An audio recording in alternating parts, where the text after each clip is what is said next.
I don't ever want to be in opposition to the client where our incentives aren't in line. I want to make sure that we have a way that people can generate returns on this XRP, borrow against it, and hold it for the long term so that it continues to go up in value and you can get all three pieces of an investment. You can get real ROI, you can get cash flow off of it, and you can leverage against it, just like a piece of real estate. People that make their money in real estate, they 1031 into the next piece of real estate and they build huge portfolios in real estate because there's tax advantages and they hold on to the assets. They don't sell them. And if they do sell them, they defer the taxes. We want to create the same solutions for XRP. Right now, there's not a way to be able to sell your XRP unless you're using all kinds of crazy tax strategies to be able to mitigate that tax.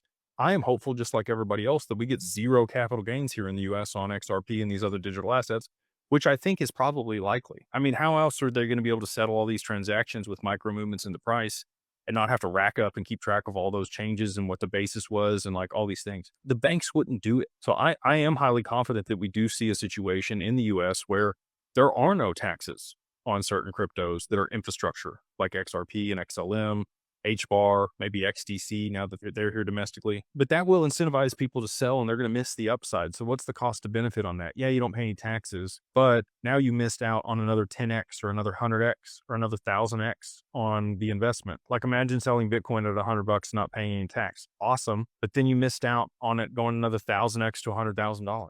We want to be working with people that want to hold over the long term. That is our client base at Digital Wealth Partners and Digital Ascension Group. We want to help people create legacies for their family that are multi-generational, where they 4 or 5 generations from now, your great grandkids are talking about Grandpa Bob or Grandma Jane and how they completely changed the family's trajectory and they've made it, given them so many more opportunities because they held the asset over the long term and they had all these resources to be able to do that and all the wonderful philanthropic stuff we're going to be able to do.